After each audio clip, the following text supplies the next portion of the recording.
अंतिम टप्प्यात आहे. मात्र काँग्रेसमध्ये अजूनही नावांबाबत कुठलीही चर्चा होताना दिसत नाही.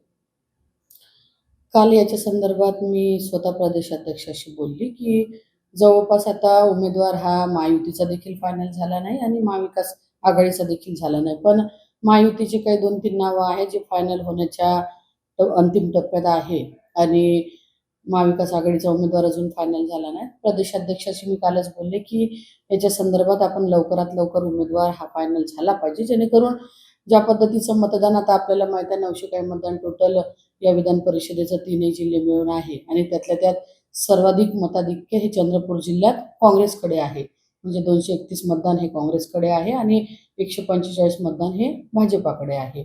आणि त्या दृष्टिकोनातून उमेदवार जोपर्यंत फायनल होणार नाही तोपर्यंत निवडणुकीची रणनीती ही आखता येणार नाही आणि जोपर्यंत उमेदवार हा मतदारांना देखील माहीत होणार नाही तोपर्यंत काय भूमिका घ्यायची हे ठरणार नाही. म्हणून लवकरच येत्या 1-2 दिवसात काँग्रेस नक्की या ठिकाणी उमेदवार फायनल करेल.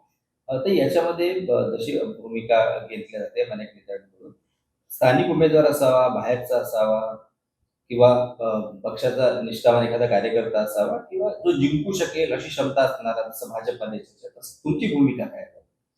नक्कीच जोही उमेदवार पक्षश्रेष्ठी देईल, शेवटी आम्ही पक्षाशी बांधिलकी असणारे लोक आहोत आणि पक्ष जो उमेदवार देईल, पण अशी स्थानिकांची हाक आहे की उमेदवार हा स्थानिक असला पाहिजे. म्हणजे मतदारांची हाक आहे की उमेदवार हा स्थानिक असला पाहिजे.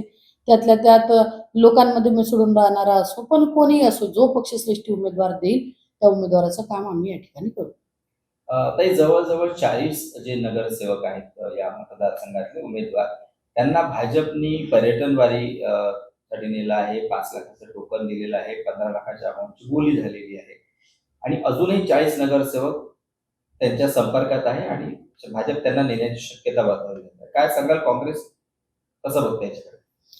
नक्कीच आपल्याला माहीत आहे की कुठलंही इलेक्शन आलं की भाजपाचा घोडेबाजार हा प्रत्येक इलेक्शनमध्ये असतो आणि विधान परिषदेच्या निवडणुका आपण पाहतो की या निवडणुका शक्यतो पैशावरती नेहमी होत असतात. मागच्या वेळेसही आपण पाहिलं विधान परिषदेच्या निवडणुका झाल्या तर यात पैशाचा घोडेबाजार हा नेहमी होत असतो आणि शेवटी जे नगरसेवक या ठिकाणी आता मतदार म्हणून आहे, जे निवडून आले, त्यांचा सगळ्यांचा खर्च या ठिकाणी झाला आणि साहजिकच जो पैसे जास्त देणारा उमेदवार असेल त्याच्याकडे मतदारांचा कल हा जास्त असतो.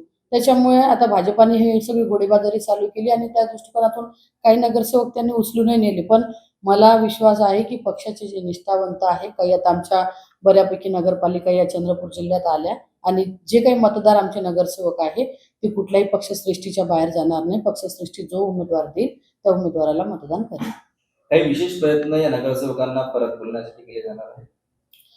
नक्कीच आता गेले जरी असले तरी होऊ शकते की कोणाच्या संभ्रमात येऊन कोणाच्या खोट्या आश्वासनाला खोट्या बोलताना बळी पडूनही काही नगरसेवक गेले असेल किंवा होऊ शकते की सहज फिरायला जरी गेले असेल पण त्या सगळ्या भाजपच्या लोकांनीच त्यांना नेलं अशी देखील चर्चा चालू असेल.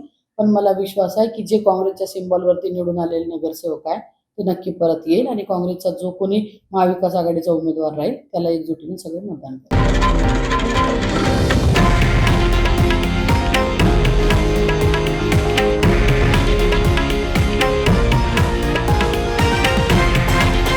हे आहे देशातील नंबर 1 न्यूज नेटवर्क आणि आपण पाहत आहात TV9 मराठी, एकमेव.